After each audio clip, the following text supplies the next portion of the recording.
ভাষা হলো নিজেকে প্রকাশের একটি মাধ্যম। সেই ভাষা যদি জন্ম পরবর্তী সময় থেকে শিখে আসা ভাষা হয় বা আমাদের পালনকারী মায়ের মুখের ভাষা হয়, তবে তার একটা আলাদাই গুরুত্ব থাকে। সেই ভাষাই হলো আমাদের মাতৃভাষা।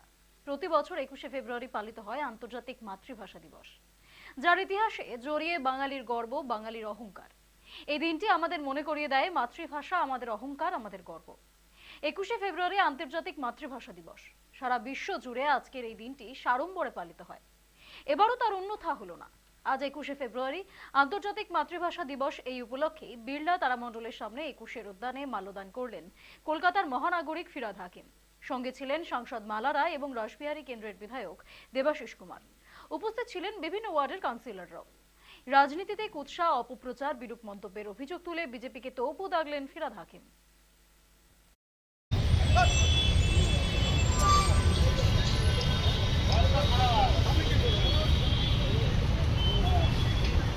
আজকে আমাদের মুখ্যমন্ত্রী মমতা বন্দ্যোপাধ্যায় প্রত্যেক বছরের ন্যায় দেশপ্রিয় পার্কে 4:30টার সময় ভাষা দিবসে ভাষা শহীদদের শ্রদ্ধা জানাবেন।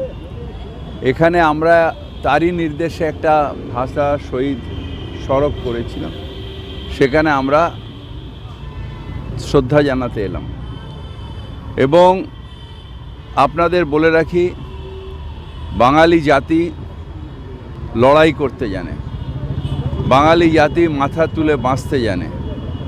সুতরাং কেউ ইচ্ছা করলেই আমাদের মাথা নত করতে পারবে না। এর আগে অনেকবার চেষ্টা হয়েছে। এই 21শে ফেব্রুয়ারি বহু বাঙালি যুবক তার প্রাণ দিয়েছে বাঙালি মাতৃভাষার সম্মানের জন্যে। শুধু বাংলাদেশে নয়, শিলচরেও দিয়েছে। সুতরাং আমরা মাথা নত করব না।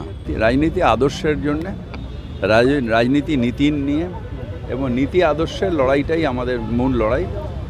আমার নীতি দিয়ে আমি মানুষের ভালো করব, সে তার ভাবছে সেই দিয়ে ভালো করবে। লড়াইটা এখানে আমরা সেই লড়াই, কিন্তু দুর্ভাগ্য হচ্ছে বিজেপি আসার পরে সেই লড়াইটার যে স্তর সেটাকে অনেক নামিয়ে দেওয়া হয়েছে। পার্সোনাল অ্যাটাক, পার্সোনাল কুৎসা, এসবের মধ্যে সেটাকে নামিয়ে দেওয়া হয়েছে। নাহলে রাজনীতি নীতির লড়াই, রাজনীতি হচ্ছে আদর্শের লড়াই, এটা আমি বিশ্বাস করি।